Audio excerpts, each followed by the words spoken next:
Well, from my perspective, because when we started that first album, I wasn't totally like in the band. He was recording it. I was that non-committal boyfriend that just like couldn't, do it for some reason. But after that, it seemed to me that there are many more show opportunities and more interesting and more impressive show opportunities. So I feel like that's maybe where... Intersection of good drinks, good music, and good times. This is Hops and Spirits Bar Conversations. I can't believe how quickly this year has gone by. We're getting closer to the end of November, and it just means that I guess we're closer to Christmas and New Year's and all that, and it's wild to think about it all. We've got a fun episode for you this week, but before I tell you who our guests are that you can see, don't forget to check us out on our social medias at Hop Spirits, and don't forget to join our Facebook group, Bourbon and Country Music, where you can keep up with a lot of fun things there. But we've got with us two guests from the group Low Water Bridge Band. We got Logan Moore, who you can hear on guitar and vocals, and Riley Kerns, drums and harmony. Guys, welcome in. Hey, how's it going? Thanks for having us. Yeah, it's great to have you all. And we're talking before something fun's going to be dropping from y'all, but I think by the time this episode comes out, it will have dropped. And that being your sophomore album, Back to the Valley, which comes out on November 17th.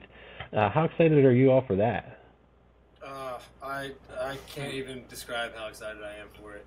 Yeah, it's been over a calendar year in the making, so right. I think we're all very eager for everyone to hear what we've just been not sitting on, but certainly working on for a long time. Well, and we'll be talking about that throughout the episode, but first, I gotta ask, since this is called Bar Conversations, what are you guys drinking tonight? I am drinking a High Noon. I just switched from beer, giving beer a little break. So this is vodka with some black cherry. It's delicious. I like it. I'm drinking a classic Miller Lite. I love it. Yeah, many reasons other than, it was actually when the label changed that I was like, I'm going to start drinking Miller Lite more. It is classy. I feel like they just found like a basement full of old beers, and they're like, what do we do with them? Yeah. Retro. Let's resell them. Yeah. I love it. And because, I love the sound that you guys have, and I really enjoyed getting to listen to the album, I picked a bourbon I really like, and that is 15 Stars First West Rye. So now, are you guys bourbon? Do you drink bourbon, tequila, anything besides those seltzers and beers? I like some vodka drinks. I'll drink some bourbons. I got some Basil Hayden at the house and some Buffalo Trace, but I've been leaning more towards the vodkas lately. I would say I'm a brown man especially like the back half of a night. I like to do that just as I don't know, because maybe if I start with whiskey or something like that, I feel like maybe it's a slippery slope for me. So I'd rather ease into it, and then by the time I've had a couple, it's about bedtime anyway. So you're a smart man. You have learned along the way, and I figured, you guys are from Virginia. No moonshine, no moonshine, or is that also a dangerous slippery slope? Oh, that's a lyric loser for me. If I drink some moonshine before a show, man, I can't remember anything. So, I do love some moonshine though. I maybe think of moonshine kind of seasonal in my brain, just because bluegrass is very present in our area, and so is moonshine is very prevalent in bluegrass, obviously, and so maybe like fall time, end of summer, fall time, when there's a lot of bluegrass going on around here. Everybody's got that apple pie, moonshine. Mm-hmm. That just reminds me of like fall time and bluegrass. I'll buy a campfire. Yeah, exactly. Well, and I was going to say some pickle moonshine. I didn't know that was a thing. I love pickles. I love pickles. Pickles are delicious. I did not know they made it with moonshine, and man, I got to get a hold of some of that. It was really good. I was going to say they've been known to come out with some pretty fun flavors. I even think there's a pickle whiskey, which obviously makes sense with kind of the pickle juice and whiskey, but still, it's quite the combination. Right. Yeah. Who'd have thought? And, I find it interesting, Logan, that you are, in your free time, a beekeeper. That's quite the combination as well. Yeah, it's been a fun little hobby, and you can't complain when you're getting just tons of honey. So it's fun. It's very therapeutic. I really enjoy it. And then, do you actually produce enough that you all sell it at your shows? Yeah. We bottle it and everything. So we'll sell it at our shows. We sell it to a lot of our friends and family. My parents have a lot of honeybees as well, so there's just honey all over the place. Now, how does that hobby start? I moved after high school. I moved away from this area. I grew up in Front Royal, Virginia, which is the next county over from Clark County. And I graduated high school and just moved away. Came back late 2018, bought a house, and my parents had been into beekeeping for probably like 5 years at that point, and they bought me a beehive as a housewarming gift, and I kind of just got into it, and now I have 6 or 7 hives. So yeah, it's a fun little thing to do. Now, Riley, do you go over and ever help them, or is that a no-go for you? It's not necessarily a no-go, but I would probably get in the way. I don't know. I haven't really thought about it. You should come over. It sounds like fun. It is fun. Now, do you have any unique hobbies there, Riley? I mean, we're sitting in it. This is my basement. This is my studio. This is where we did all the album, or at least 99% of the album. So if I'm not with my family or at that day job, I'll be down here cooking. I like it. Yeah. I was gonna say it's a different type of artist, a different type of recipe that you guys are cooking up down there. And when you guys are relaxing and not on tour and doing all the shows or producing the album, what do you guys do to relax? Is it just going to the studio and having a little fun for you, Riley? Logan, going outside, kind of getting away from things? How does it work for y'all? Yeah, I mean, I like to take the time to be out in the woods. I'm a big time hunter, and I just like to be out in the woods. And my hobbies are getting more hobbies. So whatever I can get into and try to learn, I'm all about it. So I get in over my head a lot, but it just depends on where I'm at or what time of the year it is. I'm usually outside doing something or building something or a ton of different things. Yeah, I mean, for me, I'd say the extent from our band, the circle of friends and family that have grown from this band, maybe on purpose or not, but we're usually hanging out with each other at different people's houses, cookouts. I guess we'll have to figure out stuff to do during the winter time, usually a fire. But small town stuff. Yeah. We've got the river. We've got, honestly, it's usually backyards and garages. And, usually some music happens all the time with us. So, we're at somebody's party or down at the river lot. Somebody has an acoustic guitar and passing it around to one of us. So music is always in, whatever we do. For sure. It's just kind of our main hobby, I guess. Well, no, I was curious. Did you guys both of you grow up loving music and wanting to play music, or did that kind of come on later in life? Like, how did that go for y'all? It was definitely pretty early for me, I suppose. Maybe 8. My brother Alex, who's the bass player and other lead singer, we've been playing music together since we started playing music. So that's definitely been consistent until our mid-30s. Pretty much every single band he's been in, I've been in, vice versa. At least 4 different bands, probably, I guess. Or this may be the 4th band. How old were you guys when you started playing instruments? I was 12, my first live show, with people in front of it, and I was like, oh, this is a whole thing, You got hooked right away. Yeah, and people thought it was good, so, I guess it had me coming back for more. But it's definitely been a while. And Logan, what about you? Yeah, so I've always been into music. I haven't always played. I was growing up all into sports. That was all I thought about. But, I always thought that I thought differently about music. So I always kind of knew something was going to come about that at some point. It wasn't until my sophomore year of high school that I bought my first drum set off of Riley. That's a long time ago. It was a very long time ago. And then I took that to college, and I played drums for a long time. Kind of figured that out, and I've always had an acoustic guitar, so I've always kind of just messed around with it, and figured out I could sing, and then took guitar a little bit more serious, and just kind of snowballed into what's going on now. So clearly y'all grew up around each other, and this kind of organically happened that you guys became a band? Yeah, Riley and I have known each other for forever. We went to 4-H camp together as kids. He was a counselor, I was the camper. Yeah. He's old. A little bit old. We're all getting there. Right? Yeah. It means I'm getting wiser. Alex's brother, I'd known that he'd been playing music for a long time, and Alex is married to my cousin. So when I was getting ready to move back here to Virginia, I reached out to Alex and was like, hey, man, we should start playing some music together. We would go back and forth across the Low-Water Bridge in Front Royal and write music together. And then we kind of, figured out sounds pretty good. Then we recruited Riley after we started recording music for the first album.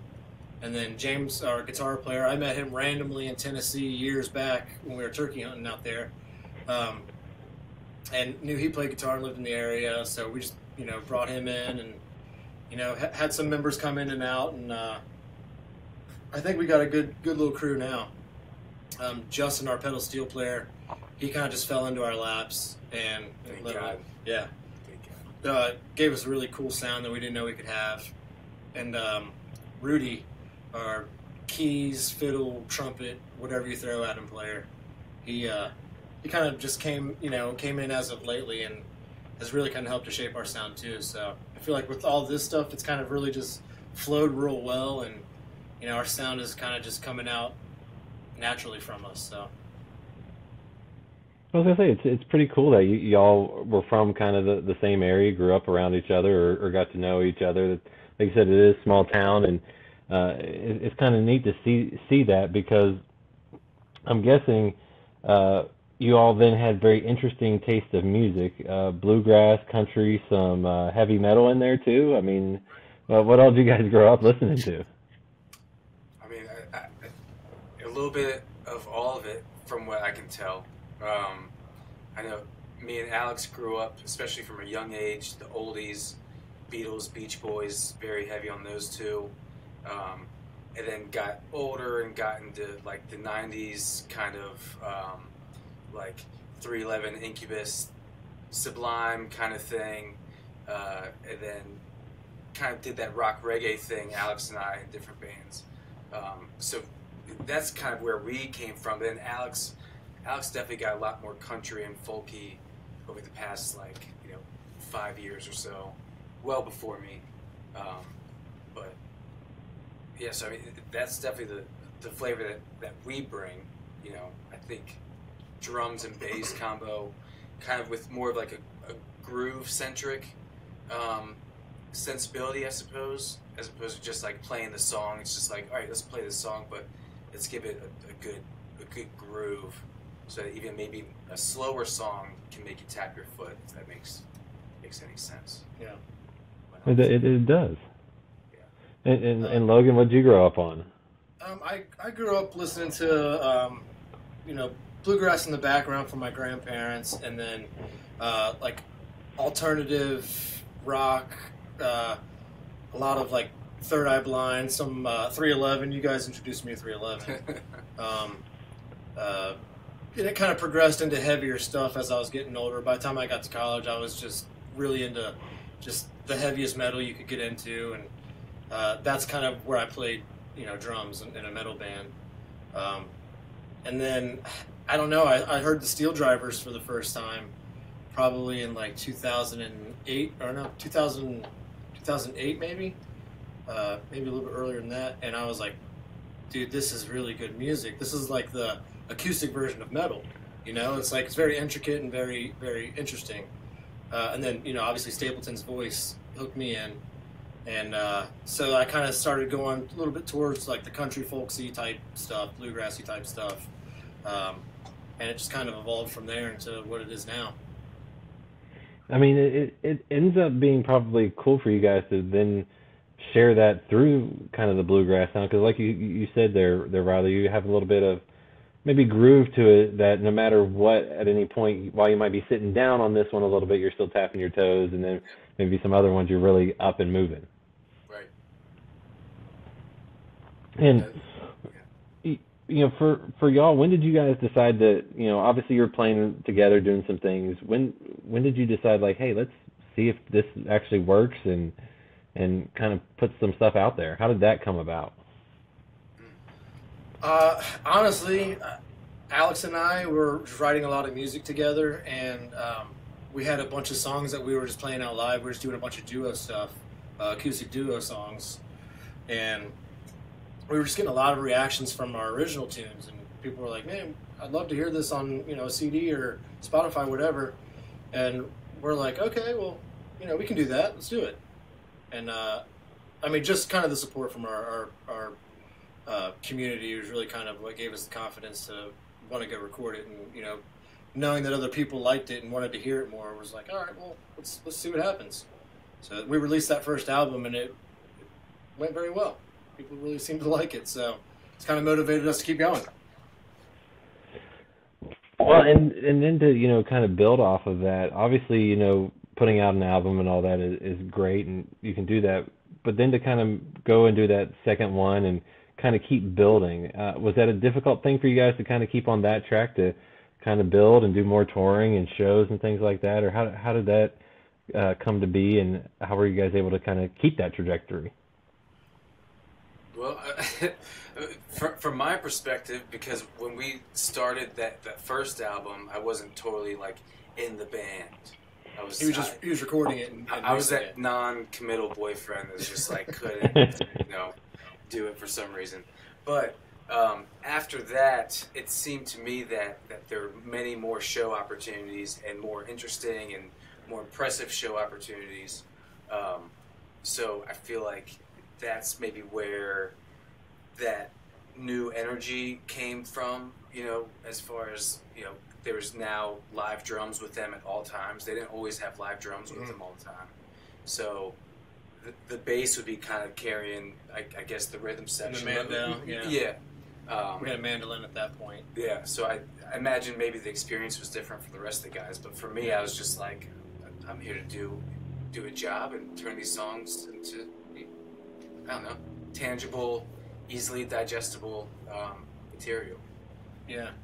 I think just, from the last album to this one, we've just all gotten to really kind of get to know each other a lot better. I mean, Alex and Riley obviously are, on the same page all the time. But, like, kind of figuring out our own sound, we're not afraid to go outside the box and, be vulnerable in front of each other to be like, hey, does this sound good? Or, and most of the time, it actually kind of sounds cool. Let's try it with this. But sometimes, sometimes it doesn't sound good. Sometimes it doesn't. We're like, let's move on to the next idea.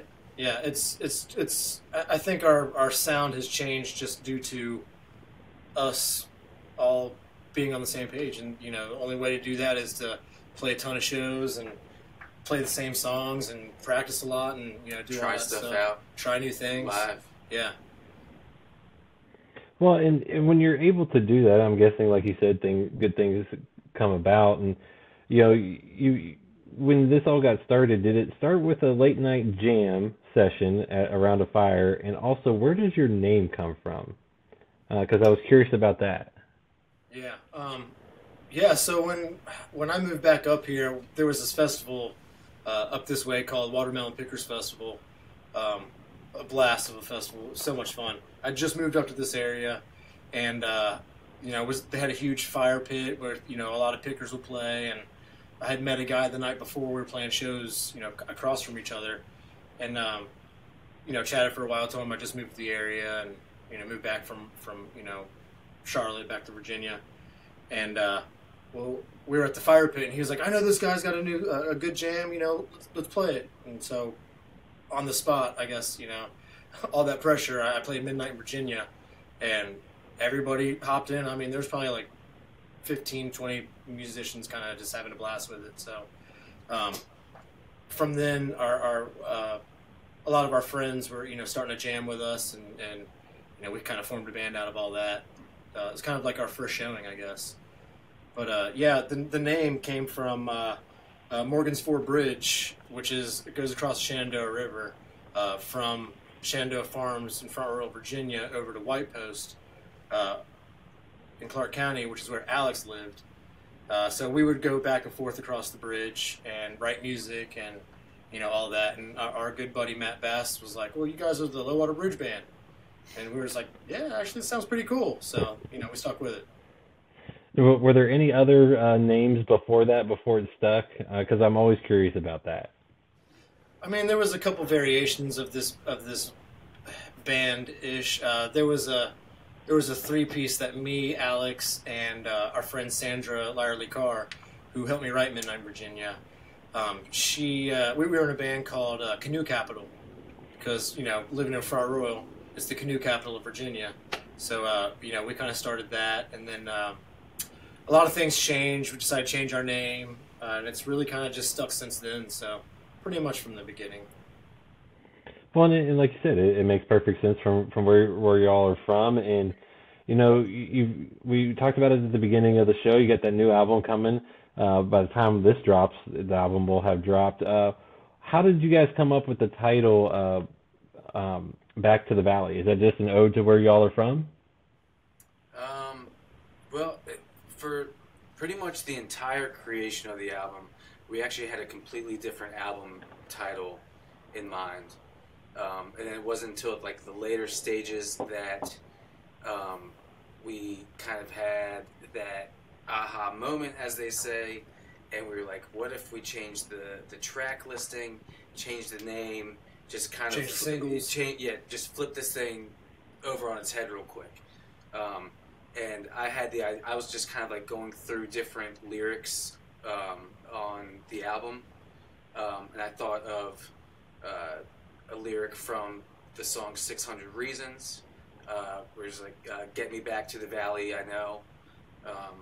I just thought Back to the Valley was just a nice little kind of capture of kind of our love for this area, our hunger for everything else outside of this area, but something just keeps pulling us back to this exactly, area. just not losing sight of this area, right? And that goes from the top of the valley to the bottom of the valley.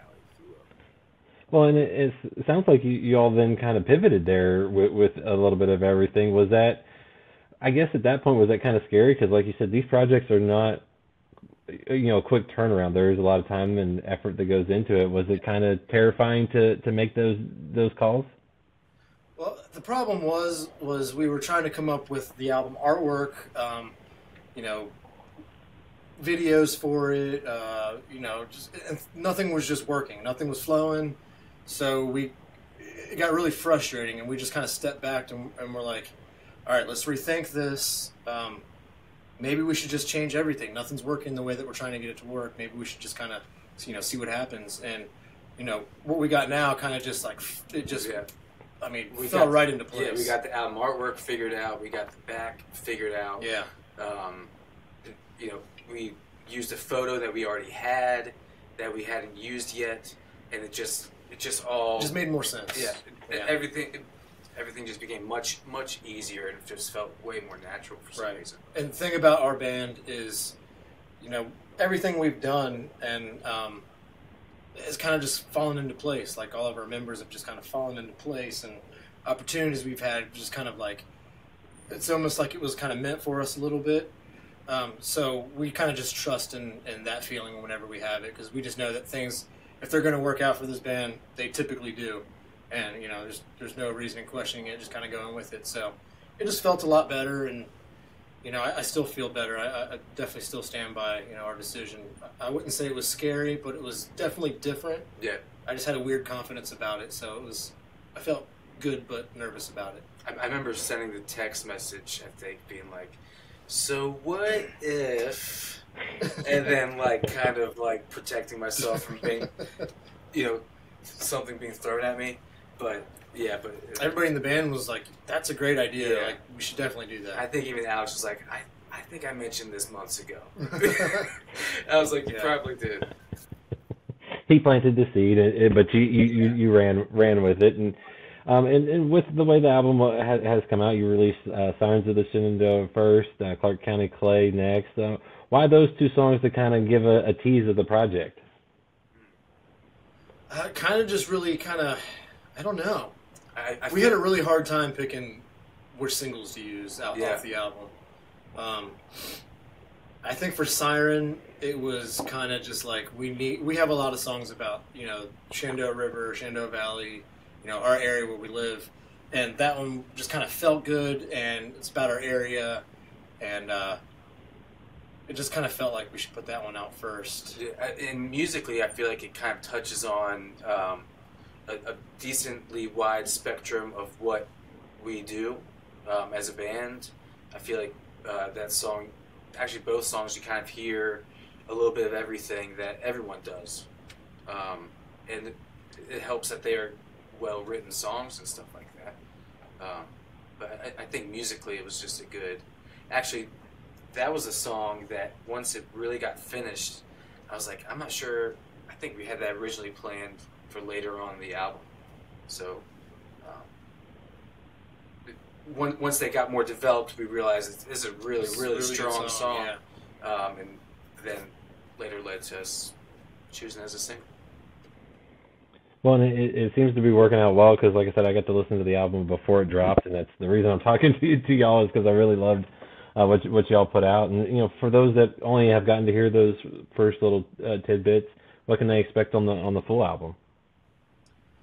A lot of the same, but nothing the same. Yeah. It's I don't know. We try to make all of our songs our style, but not sound the same. We find that we hear a lot of bands that do that have their sound, their specific sound that sounds that way in every song. We try not to do that, but also have our elements of us in it. Consistent throughout. Right. So you're going to hear a lot of different things, a lot of harmonies, and it's going to be a little bit different from our first album that we released. A lot different, actually. And I think in a good way. I hope in a good way. But I think a lot of energy and a lot of catchy tunes are coming your way, for sure. I was going to say, I completely agree with that. And a lot of good tunes on that one. And I find it interesting, too, because, you both, co-produced it, and then Riley and your brother did the recording and mixing. Why was that something y'all wanted to do to pretty much have your hands on it all the way through? I mean, personally, after producing the first album, and then very shortly after joining the band, and then being part of all the shows and all the everything, being this unit, it just felt natural, to keep building here in-house. Yeah. We really got going at a really strong pace, and then we had a super busy summer not out of nowhere, but kind of out of nowhere. So we weren't recording as frequently. So having that flexibility right here in my basement was perfect because we could have a nice long session of track and stuff, and then I can have nice long sessions of getting it all sorted and the way that we want it. So I think it's free. Yeah. I'm not sure it was much of a decision to be made. I think it was just like, well, we're going to record in the basement, right? It's like, well, yeah. Yeah, you got a good deal. That helps. That helps too. Yeah. And I enjoy it thoroughly. Yeah, he does seem to have a lot of fun doing it. we definitely pride ourselves on, tapping into our creativity. Every band member does something cool. So it's from our artwork to our videos to our recordings. We try to handle as much as possible because we're the creative ones with this project. So we want to keep it consistently creative with our consistent thoughts for sure. But our good buddy Isaac Foltz, he mastered our album. Yeah. So he's on our team as well. He's our sound guy that we bring along with us. Great guy, great ear. So he's top notch for sure. Well, I was gonna say, like I said, the sound that comes out on this album is pretty impressive, and like you talk about it, y'all are very creative. Y'all probably bring something a little different to the table. How does that process for you all go, creating a song, whether it's songwriting to actually building out the sound of the song and bringing it to life? That's a tough question because it's different. Our song "Too Stoned to Care." Me, Alex, and Riley came down here and we're just chatting about something, and Alex said a line, and I said a different line, another line to it. And we just grabbed a guitar and wrote that song in like 15 minutes, 20 minutes. I mean, had it structured out and everything. But then we've got these other songs like, what's a really old one? Clark County Clay is an old song, and it came out. I think Alex wrote that before we recorded Midnight Virginia. Yeah, I bet. So it kind of came out now, and it took that long for it to kind of shape itself, and so it just kind of depends. It's kind of whatever the song does on its own. And sometimes it can be quite spontaneous, as as simple as just a band practice, and Alex is like, "Yeah, what about this one?" And then we're like, "Oh yeah, I remember that one." And then we all just come in. Yeah. I'd say for this album, half of it was developed, about half of it was developed start to finish here in the studio, and the other half we were playing out live, testing it out, developing it out loud, so a good kind of give and take on that one. Well, and I was going to say, how nice is it to be able to go out and kind of perform those songs and kind of, one, see how folks react, but two, see how y'all react, because like you said, y'all have to enjoy it too. Yeah, it's cool going out and playing the songs that we wrote and watching the crowd sing them back to us. That's really cool. That's something I can't describe, and that really kind of gives us the energy to make it a better show. We really do feed off of the audience, and when we see everybody really liking our music and singing it back to us and having a good time, the more we're going to be hit with creativity on stage. There's a lot of times where in between songs, him and Alex will just start playing this little groove, and everybody else just kind of joins in. It's kind of like this jam that's going on that we're having a good time with, and then somehow it goes into the next song. We kind of feed off of what they're putting out, so it's pretty cool. I gotta say. And I always like to ask this question too, because I'm always curious, because every band, every artist answers this differently. Is there a favorite song y'all like to perform, whether it's your own or someone else's, or it could even be some funky cover that y'all just enjoy doing? I've had a few of those. Ooh, that's another tough one. I think of ours, my favorite to play is Clark County Clay. That's a fun one. As far as the cover goes, it depends. It depends on when we're playing. Right now, it's Midnight Flyer from the Eagles. That's one of my favorite covers to play. Yeah, I'd probably say something like High Blue and Lonesome, which we were playing for a while, and then I don't know what happened. One night we just decided to juice it up a little bit somehow, and then that became my favorite. And then we got Rudy, and then he pulls out the trumpet on that, and then just tears it down with the trumpet. So that's my favorite, one of my favorite originals to play. Well, and like you said, just lo and behold, a little add to it makes it even that much more fun to share with folks.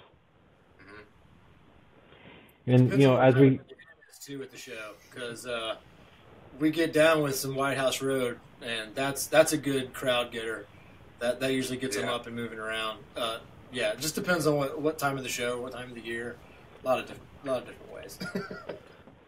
Well, I'm sure. How much fun is it though to get out there and perform and do those live shows? Because at the end of the day, that's where you all are really probably connecting with your fans. Like, obviously they can catch you on Spotify, things like that nowadays. But I feel like for y'all, probably hearing y'all live is just so much fun, because like you said, you get those little grooves in between songs, and it kind of goes into the next one, and you kind of get to probably show a little bit more of y'all's personality. Yeah, definitely. I mean, I like kind of surprising people who are first time viewers live, because they most likely were just listening to all the recordings. You know, it's like, oh, I heard you guys on Spotify. Then in my head, of course, I'm like, you're about to hear something that's way different than what you heard on Spotify. You're hearing the same song, but it's going to be a little bit different. But never from I've noticed have been just like, oh, yeah, you know. We definitely like to make our live show, you know, just as good, if not better, than our recordings. Mm-hmm. And that's just adding little different elements in there. And it's really fun to kind of change things up and watch people that we see at a lot of our shows. When we try something new, you know, watching them react is kind of cool. Yeah. Well, and obviously you got the album that by the time this drops is out. You know, we're getting closer to the end of 2023, heading into 2024. What can folks expect, you know, as you close out this year and head into next year? This year, right now, we are, you know, ramping down. Usually the holidays are a slower time for us.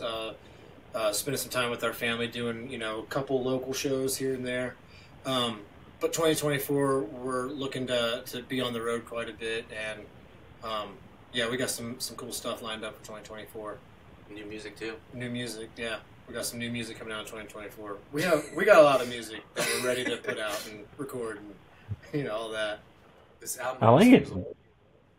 I was gonna say it's a good tease. It's a good tease. Just hopefully you don't get yourself in trouble. But I'm guessing y'all are the bosses, so you're good. Mm-hmm. We always get in trouble with, you know, things we say that. No, definitely 2024. We got some new music coming out. So yeah, keep an eye out for that. Well, and too, you know, I know we're still, you know, you've got the new album. How cool is it to see like folks like Whiskey Riff and some of them, you know, kind of highlight y'all and say, hey, look out for y'all. I mean, I'm guessing that has to be an extra little push and gives you that reassurance that y'all are doing something good. Yeah, I've followed Whiskey Riff for a long time, and just kind of watched who they push out, and I've always been like, man, that'd be cool if, you know, they put us up there. And yeah, so it's definitely really cool. It's definitely given us another boost in, you know, our excitement, and, you know, we're ready to roll. So yeah, it's definitely very cool to see all that happen. Well, Riley, Logan, I appreciate y'all sharing a drink with me, folks. I highly recommend Back to the Valley, and also just check out their whole catalog, because what y'all are doing is pretty good and pretty cool, and it's something that I've enjoyed getting to listen to ever since you guys were put on my radar, and I really appreciate it. Cool. Well, thank you very much for checking us out and putting us on your show. And yeah, this was a blast. You're very good at this. Ask great questions. Thank you. I blame it on this. Oh man, keep drinking. Yeah. Find more from Hops and Spirits at hopspirits.com. Thanks, everybody. Bye.